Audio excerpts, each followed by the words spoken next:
Hello, this is Nathan, better known as CrazyhermitDM, and this is my podcast, The Hermit's Homebrew. Joining me today is Brent from Langeministudio as we talk about Dungeons & Dragons and tabletop gaming. The big thing that popped up from Chase, who's not here tonight because he's esports coaching for. Good luck with your teams tonight, guy. Good luck. Yeah, he's doing League of Legends. Good luck to his team. I know they're having an uphill battle this year. And that's why he's having to focus on them a little bit more than usual because he wants to make his team a winning team. Yeah, he wants to contribute as much as he can to help him out. He's like us or whatever. Like, we are hyper passionate about this hobby and turning it into something more than just our day jobs. Yeah. He's done that through the esports coaching. Mm-hmm. We won't get into hyper specifics, but I'm proud of what he's doing there. Absolutely. He founded an esports league, and then through that knowledge became an esport. He turned himself applied to become an esports coach because he helped host a con for that college. Yeah. But he brought up an interesting point that he found, ironically, on Reddit, that the new opportunity attacks, and I don't know how I feel about this, and I wanted to talk about it for a bit. Opportunity attacks in our previous editions, but is now reworded not as just enemies provoke opportunity attacks or opportunity actions, I guess now is how I'd word it personally. It's what it seems like, yeah. Creatures do. So let's say I'm playing Joe Blow the cleric. Brent's playing Merrick, his paladin. Merrick comes running by. He's not feeling too good. Merrick runs by my cleric. And my cleric has Warcaster, which allows me to cast a spell out of that reaction instead of just an attack. Mm-hmm. So with that combination, my cleric should be able to cast Cure Wounds on your paladin as he just runs by me. Or I give him a nice smack on the butt and cast Haste. We've been talking about this on our Discord, and just so we're comparing, real wording here. Here's the Warcaster feat. It's a general feat prerequisite. You must be level 4 or level 4 plus, spell casting or packed magic feature. So you have to be a spellcaster. It's got a couple of abilities. Its third one is reactive spell. It says, and this is a direct quote, when a creature provokes an opportunity attack from you by leaving your reach, you can take a reaction to cast a spell at that creature rather than making an opportunity attack. The spell must have a casting time of 1 action and must target only that creature. So no dropping fireballs on people or no chain lightnings or whatever. No, it's a singular target. Isn't it? It must only target that creature. Okay. All right. However, when you read the opportunity attack, because it says, this is again a direct quote from the 2024 Player's Handbook, making an opportunity attack. Quote, you can make an opportunity attack when a creature that you can see leaves your reach. Now, keyword there is when a creature that you can see leaves your reach. It doesn't say enemy. It doesn't say foe. It doesn't say monster. It says a creature. Yep. Players' characters are creatures. So, to make the attack, make a reaction and make 1 melee attack with a weapon or an unarmed strike against that creature. The attack occurs right before they leave your reach. Yep. So, as an idea, let's say you're playing Joe Blow the cleric. Your barbarian runs past you, and like you said, you can cast any number of spells on their way by because it happens it occurs right before they leave your reach. So yeah, you can be slapping down some buff spells, some cure spells, anything, because it doesn't say that it has to be an enemy. No. The only way it talks about an enemy is just in the generalized wording of opportunity attack. Yep. To where at the very beginning it says, combatants watch for enemies to drop their guard. If you move heedlessly past your foes, you put yourself in danger by provoking an opportunity attack. But yeah, it is definitely one of those things to where on the onset that's extremely powerful. It's different for yeah. sure, and I don't know how I feel about it. I don't either. I'm sure that there are people out there that will find a way to Abuse it or whatever. But it's also one of the things where it can make for, in my opinion, extremely cinematic moments or like synergistic moments. Like you were talking about, like as the barbarian runs by, you hit him with Cure Wounds or Armor of Faith or haste or something, to where as they run by, I can see like the cleric just be like, as they walk by, just like slap them on the shoulder or whatever. And as the barbarian charges, they get like, they roid out or something. That could be really, interesting way of using abilities and spells and making combat more enjoyable, or getting that that cooperation together, rather than just barbarian goes, rages, makes 4 attacks, and then cleric goes and they do a heal spell on their using their action, or they do like anything like that. It allows people to work together. Yeah. And so I'm cool with that. And that's the part where I'm not totally opposed to it. Yeah. It's just like, and we're talking before we were even recording, and I go, I don't know what it is that I'm just like, about with it. Is it just because I'm getting to that age and it's not something I'm not used to? Well, possibly. I also think that both you and I have played with characters that will, or abuse it. Yeah, we've played with players that will look at that and they will try to find a way to break the game with it. Yeah. You and me have both played with the quintessential min-maxers. Oh, yeah. And the one player that we're both referring wasn't even playing a min-max or a power gaming character. He's just being toxic. That was his personality. I mean, I remember one character that he played, he did it just because. Yeah. He wanted, because he knew what it would do. I remember us texting after one particular murder hobo night of you like, why did that happen? I'm like, I don't know. Yeah. I assume he was bored. Yeah, that kind of came out of nowhere. He set up a situation that he wanted to be in, and then just proceeded to just... And in hindsight, I don't know if that person, before we get back on topic, just did that because he knew he could, because he was hosting the only playable play space that was available to us at the time. Sadly, yeah. Well, because in hindsight, I was in an efficiency. You were in a much smaller apartment. Much smaller, yep. And yeah, and he was the only one with that had a serviceable dining room that could be used as a gaming space. Yeah.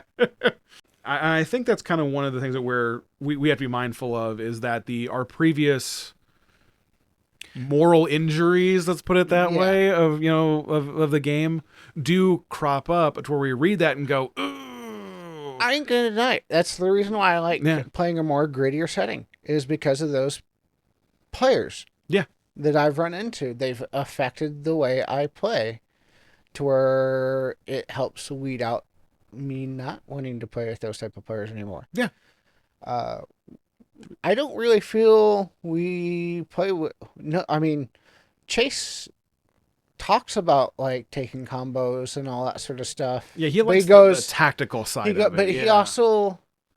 He does have a much more tactical mind. Mm-hmm. Yep. But he also talks about, I can make toy bar so this, but he goes, that's not toy bar. Yeah, like especially like sort of, we were talking about him coaching League of Legends. That's League of Legends, from my understanding, I've never played a second of that game. Nope. But my understanding is it's all about setting up situations like that, Mm-hmm. to where your skills can combo off each other, or you can combo off other, and that's how you win. So we've all played. You've played Final Fantasy 14. I've played. Yes. Me and him have played Final Fantasy 11. It was all about setting up the fighter here, the mob in the middle, and having somebody flanking on the other side to get those stat buffs, and that's what flanking is in D&D. Oh yeah. That's how we played in 4th edition, because it had an MMO in mind. So it was a natural occurrence for me to go from Final Fantasy 11 to 4th edition. It's like, oh, this is what I've already been playing on the computer, but now it's here in person. Yeah. And I can take breaks without having to worry about a mob attacking me. Yeah, exactly. Yeah. This thing actually has a pause button. I am the biggest proponent of the pause button being a thing. in video games or in real life. Hey, pause. Whoa. Especially at the table. Oh yeah, it's like, hey, I understand that we're in the middle of something. Pause button real quick. But like for the people listening, and you're like, at this point, like, oh, they've really gotten on a side tangent. No, the reason why we're talking about all these previous editions or previous things is because the game has come so far forward. It has. Oh god, yeah. Oh god, yeah. The community is so much more healthier than what it's ever been. You still have the edition wars. Oh yeah. Guess what, people? For the people that were playing 5.0 to 5.5, that's the reason why I brought up the 3.0 to 3.5. I was wondering if there's a even smaller edition war between those two. Then there probably is. There probably is, but I was never exposed to it. I never saw it. Yeah. I don't know if we will or not, but I can tell you that there's an active proponent of edition wars. It's a lot smaller than what it used to be. And it should. Yeah. You know? You can have your favorite editions, and that's fine. It was a lot bigger with 4th edition. Oh my god, yeah. Oh my god, those were bad days. Anyway. But I do feel, from what I've seen of 5.5 so far, they've cleaned up a couple of things from 5th that were a little clunkier. They've also kept a lot of the weaker points of 5e and haven't even touched them. Mm-hmm. Yeah, that's true. But I don't think you can. I think no game system in itself is wholly perfect. And it will never be, because my perfect game doesn't match up with your perfect game. So and Gygax realized that. Yeah. He goes, like, in our previous episode, the GGAI, Gygax's game is intended, where he had some fan attacking him on a fanzine, which is basically back in the 70s, a version of a forum. Yeah. Or somebody's, now in 2024, it'd basically be somebody going on somebody else's page and then somebody else forwarding him the link of, like, look what this person said about you, and then him responding on the person's page. Yeah, exactly. So, yeah, it's... Even he said, like, if I held off till this edition was polished into where it should be, I would never have released this game. Mm-mm. Yeah. And 5.5, 5.0, whatever edition you play, is never going to be wholly perfect. Yeah, you don't want to get stuck in revision hell. And that's part of the reason why we have homebrew rules and we adjust to our tastes and all that. Or if I implement a rule or somebody else wants to implement a rule, we ask the entire group, it's like, are you okay with this? Mm-hmm. You are? Okay, let's implement it as a group. Yeah, and then later on, a couple of sessions in of using the rule, you can revisit that. Do we like this? Do we not? Do we want to keep it? Oh, we're so cool. Cool. Then you move on. Nah, it didn't work as I wanted it to. Let's just get rid of it. Okay, then you get rid of it. Yeah. Let's switch back to what I was originally talking about in part 1. Do you need to switch to 5.5? No. Mm-mm. No. Do I need to switch back to 4.0? No. Do you want to? No. Or do you want to? Yeah, go ahead. Then find a group that wants to play whatever edition, 4, 5, 3, 2. Yeah, whatever. Basic, advanced. Whatever you want. It's your game and your rules. D&D, since its inception with Gygax, all the way back to when Peter Atkinson bought it, when Wizards bought TSR, it's always been a game of customization. It's always been... You could have, like, in metaphor, you could have 10 different houses on the same block playing D&D at the same time. And I guarantee you went to every single different house, they're not playing the same version. Oh, guaranteed they're going to interpret the same rule different ways. No. Yeah. So, yeah, it's fine.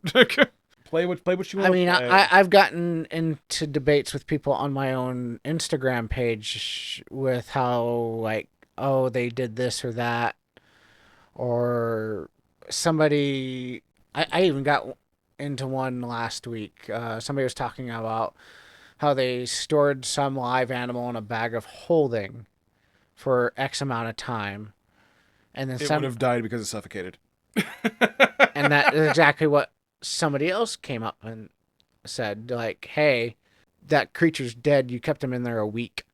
Yeah. It's look at the way it's written, the item's written, and then that dude fired back, well, you'd be a lot of fun at your party, or wouldn't you? Because you're a rules lawyer.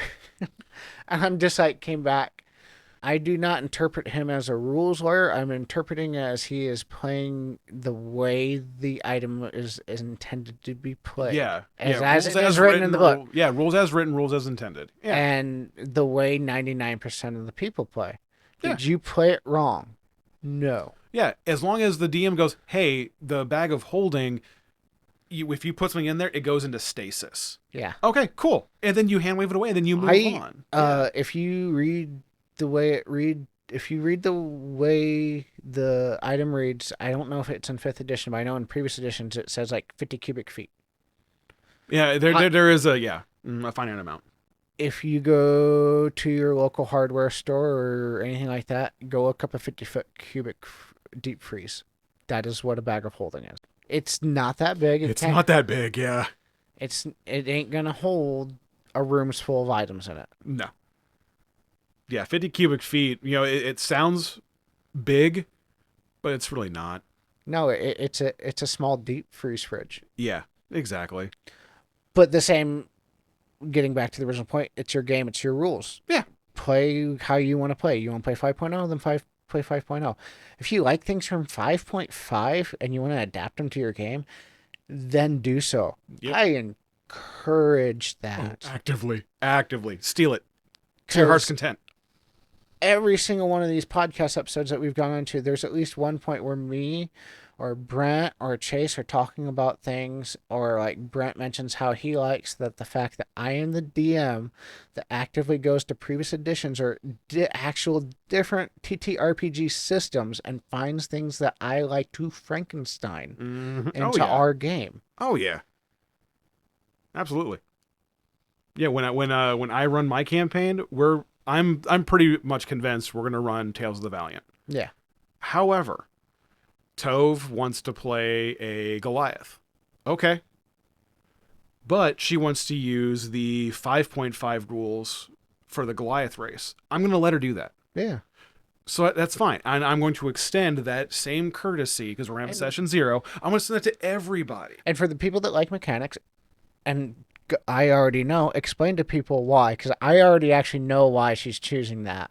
Yeah, we've talked about off mic. Why does she want that Goliath?